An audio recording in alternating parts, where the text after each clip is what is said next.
بسم الله الرحمن الرحيم.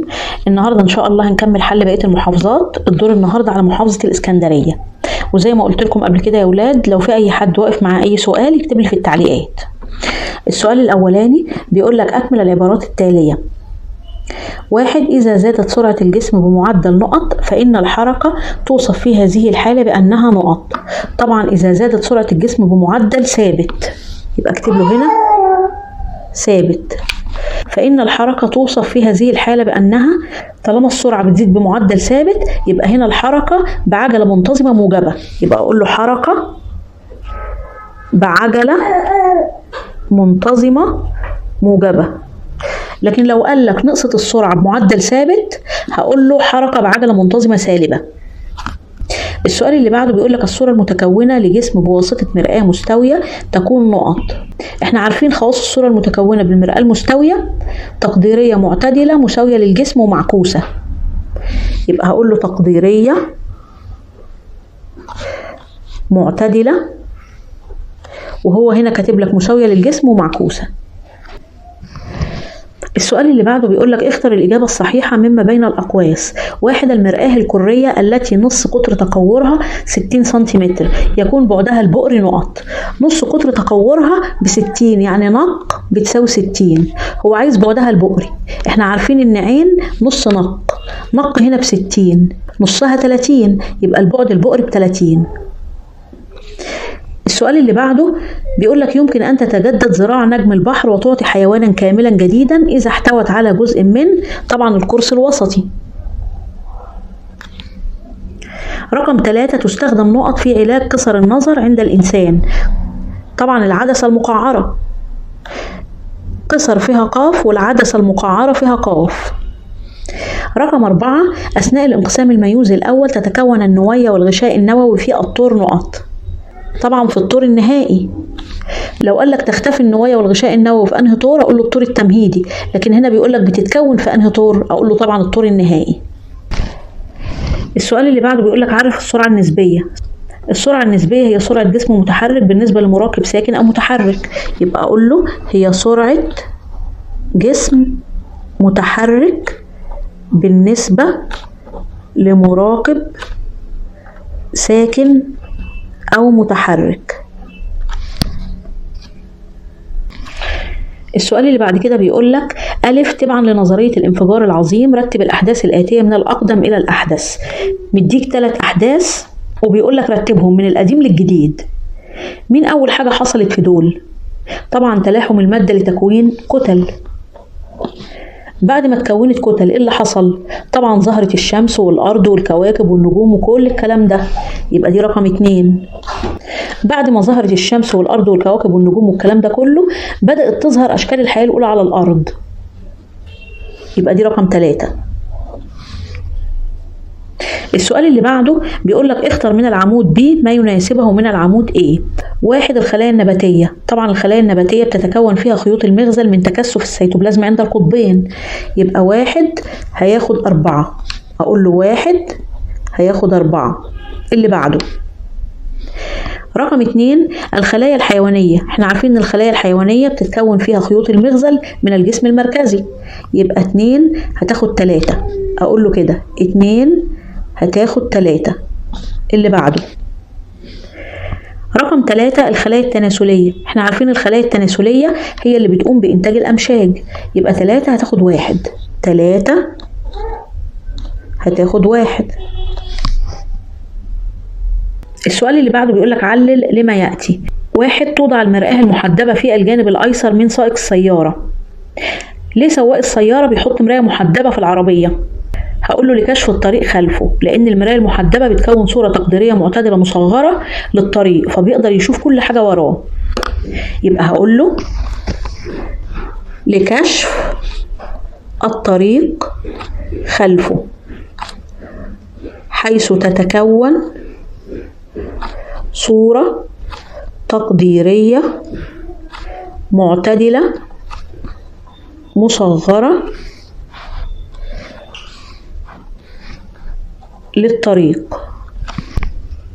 رقم 2 يلعب الانقسام الميتوزي دورا هاما في حياة الكائن الحي عديد الخلايا. طبعا الانقسام الميتوزي ده مهم جدا للكائنات الحية. ليه؟ لأنه هو اللي بيؤدي لنمو الكائنات الحية، وكمان بيعوض الخلايا التالفة فيها. يبقى هقول له لأنه يؤدي إلى نمو الكائن الحي وتعويض الخلايا التالفة. السؤال اللي بعده بيقول لك صوب ما تحته خط في العبارات التالية. 1. أسس العالم فريد هويل نظرية السديم لتفسير نشأة المجموعة الشمسية. طبعا نظرية السديم دي بتاعت العالم لابلاس مش فريد هويل، يبقى نمسح دون ونحط لابلاس. لا بلاس. رقم 2 السرعة المتجهة هي المسافة الكلية التي يقطعها الجسم المتحرك مقسومة على الزمن الكلي. المسافة الكلية على الزمن الكلي ده تعريف السرعة المتوسطة مش السرعة المتجهة، يبقى امسح دي واقول له السرعة المتوسطة. رقم 3 الصورة المتكونة خلف المرآة المقعرة دائما تقديرية معتدلة مساوية للجسم. لا طبعا مش مساوية للجسم، دي تقديرية معتدلة مكبرة، يبقى امسح دي واقول له مكبرة. وبتتكون خلف السطح العاكس للمراية. السؤال اللي بعده مسألة بيقول لك بدأ جسم حركته من السكون بعجلة تساوي 4 متر كل ثانية تربيع خلال 6 ثانية. احسب السرعة النهائية لهذا الجسم. طيب الأول لازم نكتب البيانات بتاعة المسألة عشان نعرف نحلها. هنا بيقول لك جسم بدأ حركته من السكون، طالما قال لك بدأ حركته من السكون يبقى على طول عين 1 بصفر، يبقى أقول له عين 1 بتساوي 0. دي أول حاجة في البيانات. بعد كده بعجلة تساوي 4 متر كل ثانية تربيع، يعني جيم ب4 متر كل ثانية تربيع. جيم 4 متر كل ثانية تربيع خلال 6 ثانية، يعني الزمن 6 ثواني، يبقى الزمن 6 ثانية. احسب السرعة النهائية لهذا الجسم، يعني عين 2 هو عايزها، هو مدينا عين 1 وعايز عين 2. طبعا قبل ما ابدا احل المساله لازم الاول ابص على الوحدات زي بعض ولا لا. هنا ثانيه وهنا ثانيه، تمام، يبقى كده المساله تمام، الوحدات متظبطه، يبقى ابدا احل المساله على طول. طبعا كلنا يا ولاد حافظين القوانين، واللي مش حافظها جمعها في كشكول عشان كل يوم قبل ما يبدا يذاكر العلوم يبص في القوانين دي، لان انا ما ينفعش احل اي مساله من غير ما احفظ القانون بتاعها. فدايما تحط القوانين قدام عينك، والله تكتبها بقى في ورقة وتلزقها على الباب، تلزقها على الحيطة، المهم تبقى قدام عينك على طول القوانين. طيب كلنا حافظين عين 2 اللي هي السرعة النهائية بتساوي ايه؟ عين 2 بتساوي جيم في دلتا زين زائد عين 1. جيم مديها لك في المسألة بكام؟ ب4، يبقى افتح قوس واحط جيم ب4 في دلتا زين. الزمن مديهولك ب6، يبقى 6 واقفل القوس زي ما هو قافل، زائد عين 1 زائد عين 1 مديها لنا بكام؟ ب0. اعملها على الآلة هيدينا 24. وحدة قياس السرعة متر كل ثانية، يبقى 24 متر كل ثانية. وما تنساش وحدة القياس وما تنساش القانون عشان ما تنقصش في الدرجات.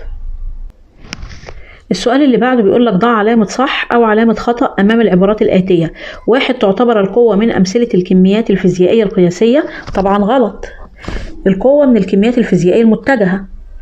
رقم 2 يتكاثر البراميسيوم لا جنسيا بالتبرعم. طبعا غلط، لأن البراميسيوم بيتكاثر بالانشطار الثنائي. رقم 3 تستخدم البوصلة في تحديد سرعة السيارة مباشرة. برضو غلط.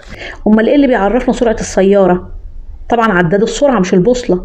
رقم 4 يتكون الكروموسوم من كروماتيدين متصلين معا عند السنترومير. صح، كروماتيدين متصلين مع بعض عند السنترومير. السؤال اللي بعده بيقول لك ماذا يحدث للشعاع الضوء الساقط في كل حالة من الحالات الآتية. مديك الرسمة دي وبيقول لك ايه اللي هيحصل للشعاع الضوء الساقط. هنا الشعاع سقط بزاوية 35، يبقى هينعكس برضو بزاوية 35، يبقى هقول له ينعكس بزاوية 35. طبعا هنقل له الرسمة دي في كراسة الإجابة، لأن هو مش عايز كلام بس، لا ده هو كمان عايز الرسم، يبقى هنقل له الرسمة. السؤال اللي بعده مديك العدسة والشعاع دون بيمر بالمركز البصري، ايه اللي هيحصل له؟ طبعا هينفذ على استقامته دون ان يعاني اي انكسار. يبقى هرسم له كده اهو، اكمله، ينفذ على استقامته دون ان يعاني اي انكسار. يبقى هقول له كده ينفذ على استقامته دون ان يعاني اي انكسار. انقل له برضو الرسمه دي في كراسه الاجابه واكتب له نفس الكلام ده. السؤال اللي بعده بيقول لك وضح بالرسم فقط كامل البيانات. مسار الاشعه الصادره من جسم وضع عند بؤره عدسه محدبه. قال لك عدسه محدبه، يبقى ارسم له عدسه محدبه، خد بالك. والجسم هحطه عند البؤره. تعالوا نشوف هنرسمها ازاي. ارسم له العدسه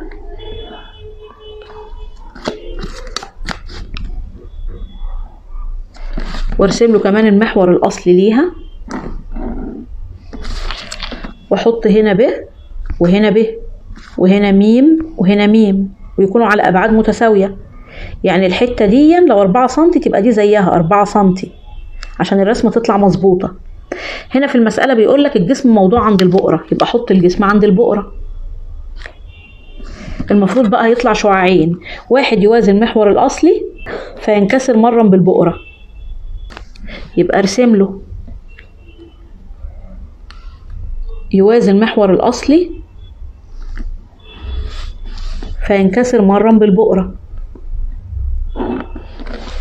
والتاني هيمر بالمركز البصري للعدسه فينفذ على استقامته دون ان يعاني اي انكسار. اهو هيمر بالمركز البصري للعدسه، وتظبط ايدك عشان الرسمه تطلع صح. وطبعا ما ننساش اتجاه الاشعه، سقط كده وانكسر كده، ودون سقط كده ونفذ على استقامته. ما ننساش اتجاه الاشعه مهم. طيب ايه اللي طلع هنا؟ طبعا هنا مش هيطلع صوره، لان الصوره بتطلع لما بيبقى فيه تلاقي للاشعه. يعني تلاقي ازاي؟ كده تبقى النقطه دي هي المتلاقين فيها، يبقى الصوره هتطلع هنا. لكن هنا مش هتظهر صوره. ليه؟ لان مفيش تلاقي للاشعه. يبقى هقول له هنا لا تتكون صوره لان الاشعه تنفذ متوازيه الى ما لا نهايه ولا تتلاقى